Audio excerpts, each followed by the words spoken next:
la seule et unique personne qui peut la transformer, c'est nous-mêmes. Il n'y a personne qui va venir rentrer dans notre corps pour pouvoir appuyer un bouton pour dire qu'aujourd'hui ça va. Non. Ce qu'elles ont, c'est déjà suffisant pour pouvoir vivre une vie épanouie. Elles ont la capacité, le potentiel. Maintenant, ce qu'elles peuvent faire, c'est de pouvoir chercher des formations pour leur permettre de pouvoir acquérir des outils pour pouvoir faire éclore ce qui est à l'intérieur. Mais sinon, elles ont tout. Vous n'avez pas besoin d'être parfaite pour pouvoir faire des choses, pour pouvoir vous épanouir, pour pouvoir vous autoriser à être heureuse. Vous n'avez pas besoin de connaître tout. Commencez avec ce que vous avez. Vous avez tout ce qu'il faut. C'est à vous de pouvoir décider de qui vous voulez être, de ce que vous voulez avoir et de où vous voulez aller.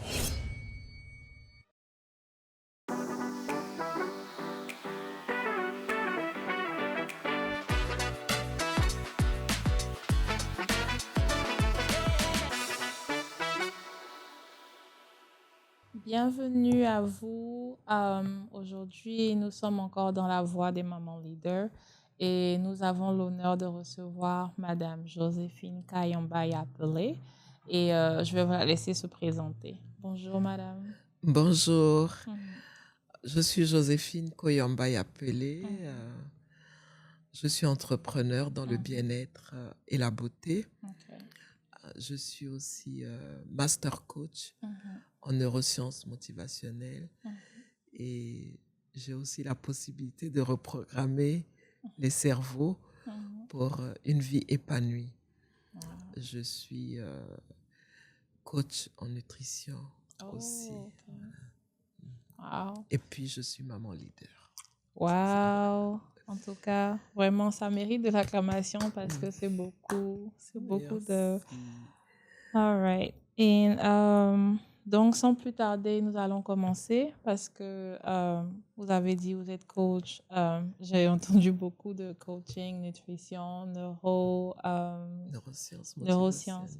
Avant tout, qui étiez-vous avant de devenir cette femme? Like, quel était vos, comment dire ça? Where were you standing before as a woman? Ok. Avant d'être la femme que je suis aujourd'hui, je peux dire que je vivais vraiment dans la survie. J'avais un schéma de pensée qui me limitait. J'étais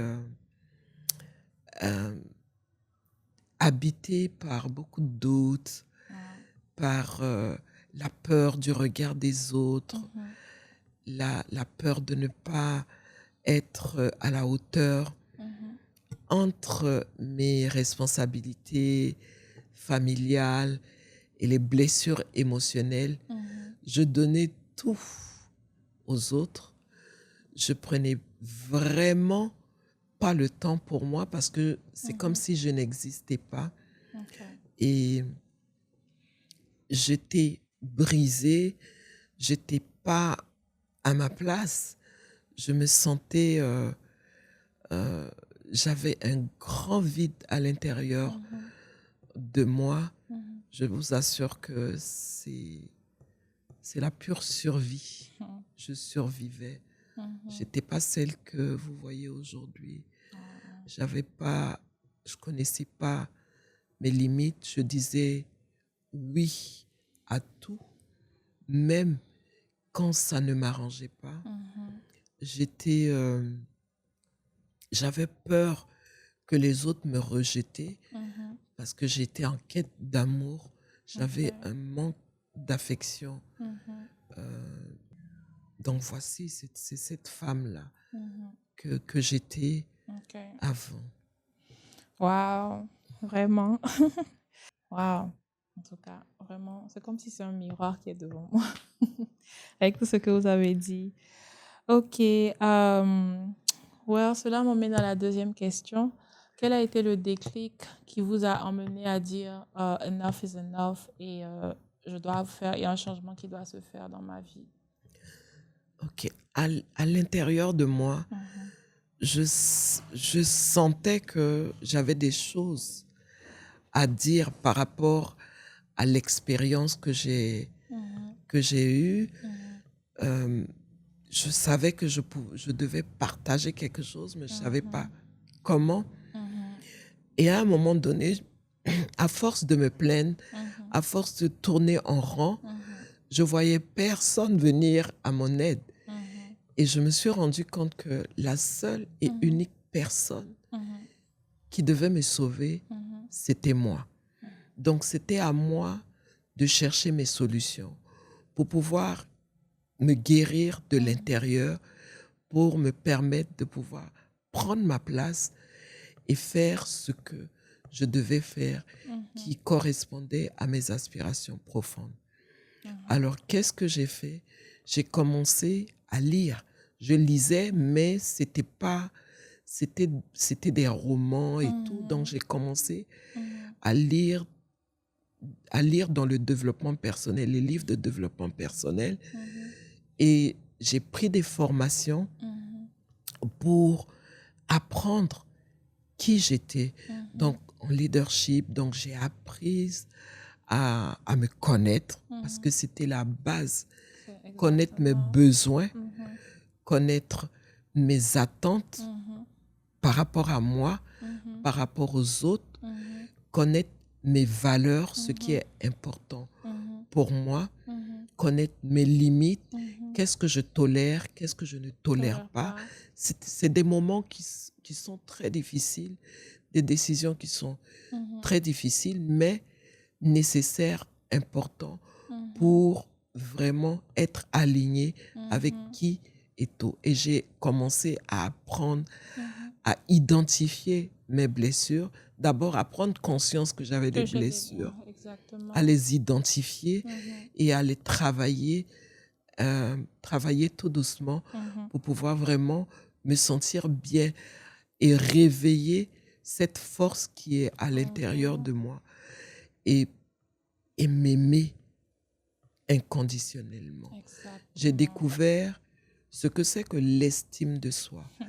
Et dans l'estime de soi, il y a l'amour de soi. Je voyais que je ne m'aimais pas du tout parce que je me regardais dans le miroir juste pour me maquiller, mais pas pour dire à cette femme que je vois que je l'aime. J'ai commencé à m'aimer, j'ai commencé à apprendre à m'aimer, à développer une image autre que ce que j'avais parce que l'image que j'avais, j'étais trop grosse, j'étais pas belle, j'étais pas présentable et tout. Donc, j'ai commencé à travailler cette image-là de moi.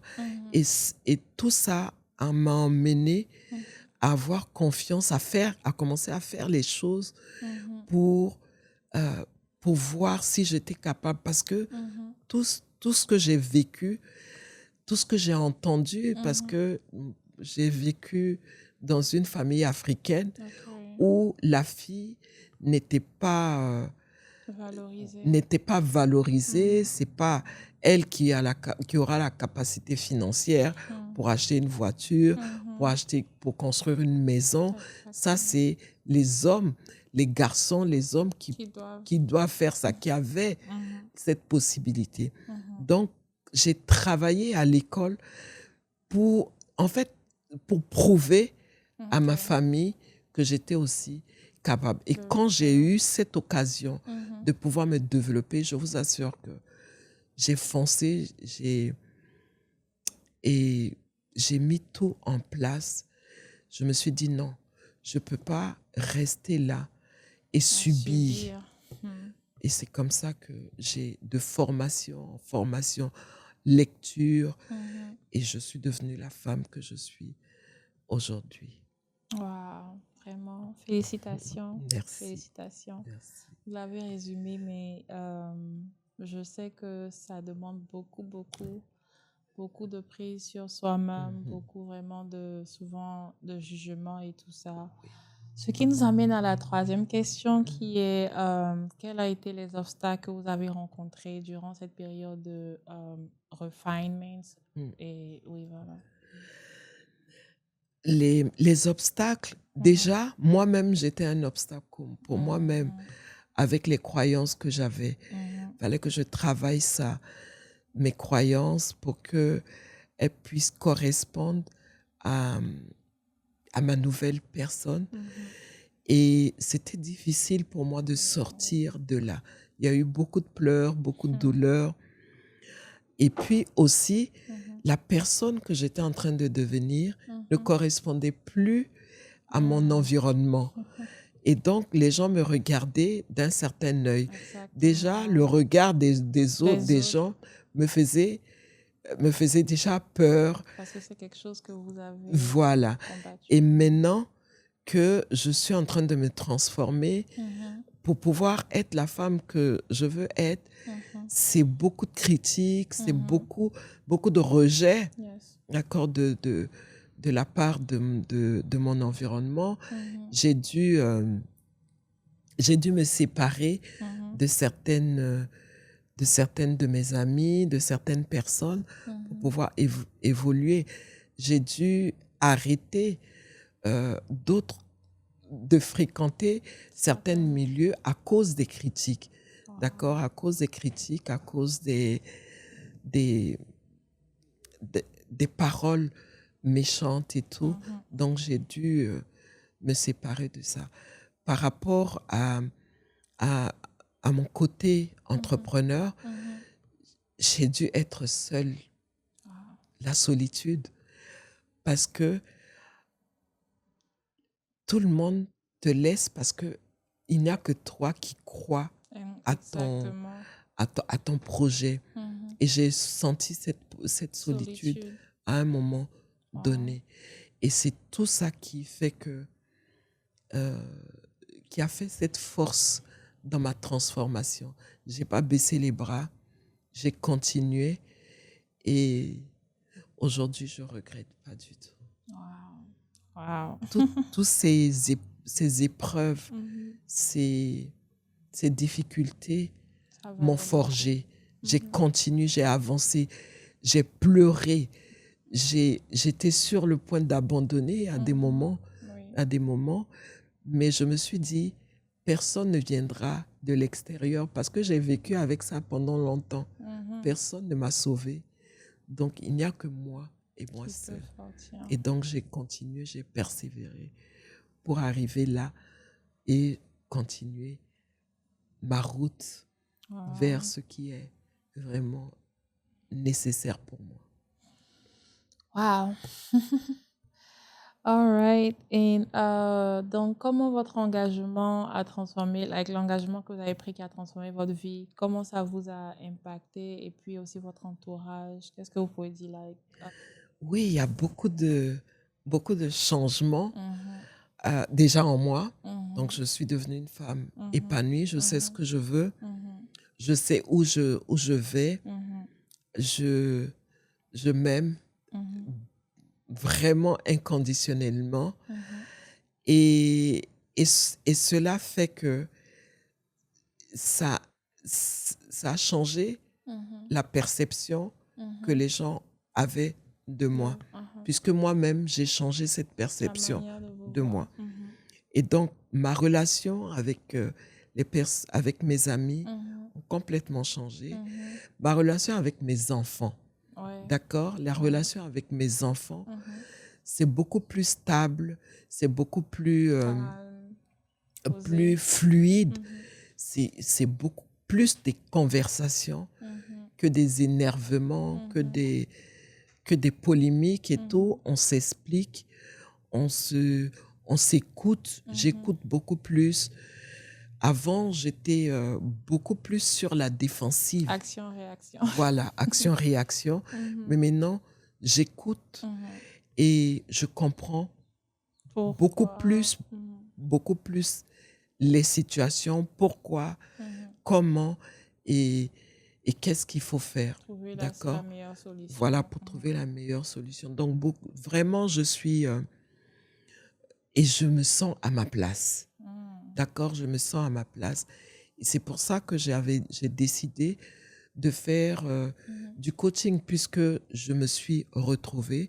Et je me suis dit, il y a beaucoup de femmes qui en ont besoin, qui ont peut-être vécu la même chose que moi ou pire que moi et qui ont besoin de ça. Et c'est ce que je partage vraiment depuis un certain moment dans mon activité et même le choix du type d'entrepreneuriat que j'ai choisi, c'était vraiment pour être en contact avec des personnes, les aider à se reconnecter à elles-mêmes, comme je l'ai fait, à faire la paix, à se réconcilier à elles-mêmes. Et c'est ce que je fais.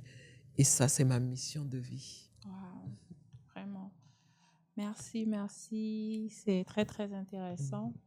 Et pour finir, la dernière question, c'est qu'est-ce que vous aimeriez dire à une femme qui aussi peut-être était dans votre passé? Qu'est-ce que vous pouvez lui dire pour qu'elle puisse aussi sortir de ce doute et aussi apprendre à se connaître en tant que femme, en tant que qui elle est? Ok, ce que je vais dire à une femme, c'est que nous avons tout ce qu'il faut à l'intérieur de nous.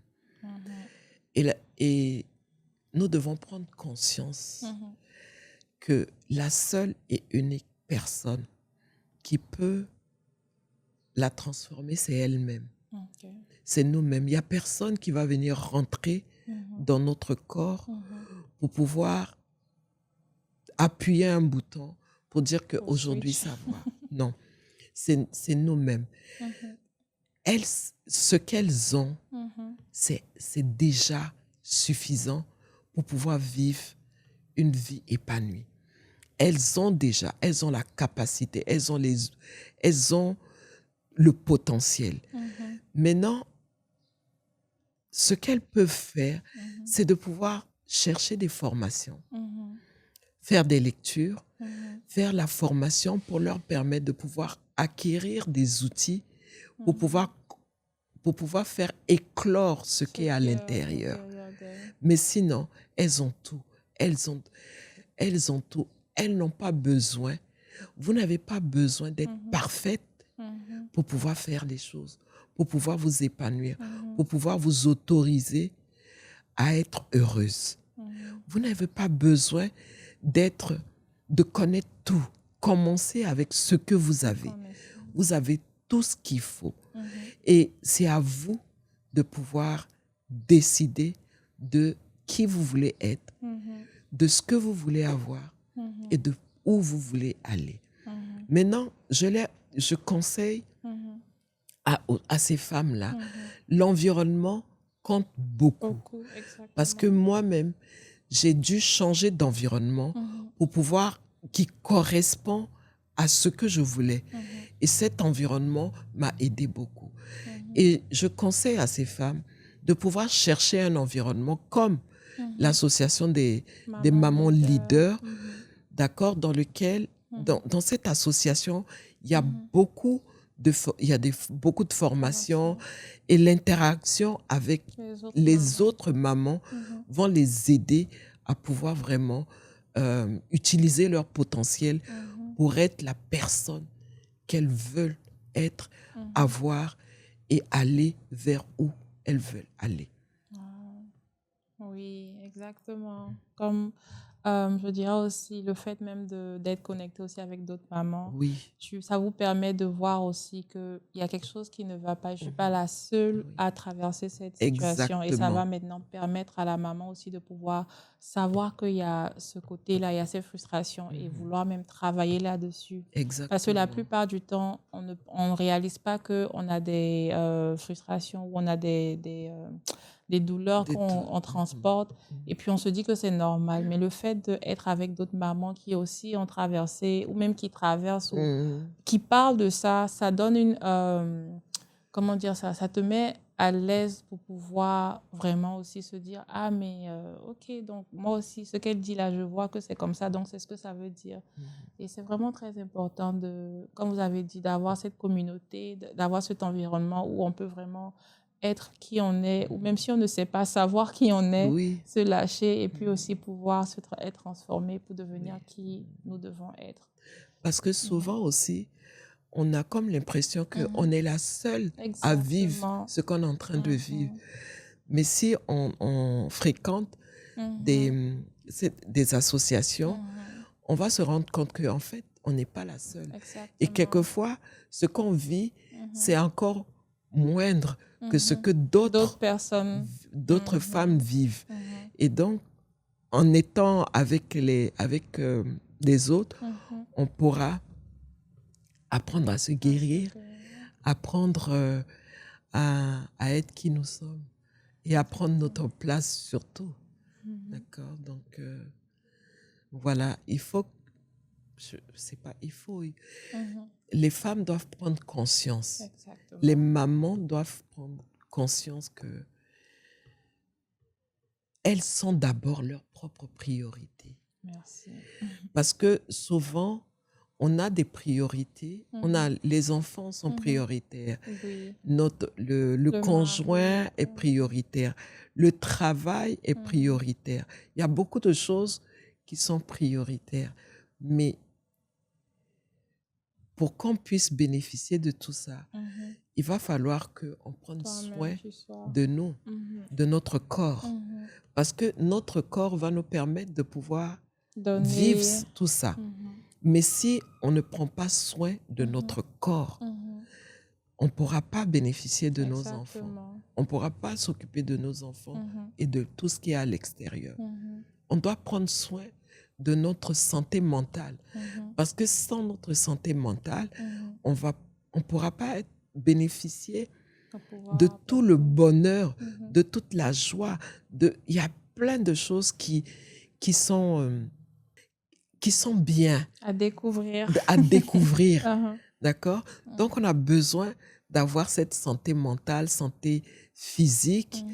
et puis cette santé émotionnelle qui va nous permettre de nous Pouvoir en sentir donner aussi. bien, voilà, Mhm. parce que c'est émotionnellement, Ça va on pas. est toujours euh, pas bien, Mhm. mais on ne pourra pas vivre la vie que Mhm. nous désirons, que nous voyons les Mhm. autres vivre, qu'on envie aux Envie autres et aux tout. autres. Nous avons cette capacité de pouvoir vivre cette joie, La vie cette paix, dont tu et rêves. puis vraiment vivre c'est-à-dire vivre heureuse. Ton bonheur à toi. Oui, ton bonheur à toi. Oui. D'accord? Le bonheur, c'est pas à l'extérieur. Le bonheur, c'est pas quelqu'un qui va venir nous dire bon, il faut que le bonheur, tu sois heureuse. Non. Aujourd'hui, tu es heureuse ou tu ressembles à quelqu'un qui a. Genre, oui, Oui, si, si. c'est le bonheur, c'est à l'intérieur de nous. C'est nous qui Mhm. créons notre bonheur à l'intérieur de nous, mais c'est Mhm. pas à l'extérieur. Qui vont créer. Donc, travailler son être intérieur, c'est la première des choses qu'il faut faire Ok. pour pouvoir prendre sa place. Et donnons-nous l'autorisation De le de faire. pouvoir le vivre. Wow. En tout cas, merci beaucoup, Madame Yapele. Merci. C'était vraiment très, très, très enrichissant. Et j'espère aussi que vous avez appris, que vous avez découvert. Et si vous avez besoin, il y a une adresse, l'Association des mamans leaders, où vous aurez aussi l'occasion de pouvoir aussi communiquer avec Madame Yapele. Merci beaucoup et bonne journée à Merci. vous. Merci. Merci. Mhm.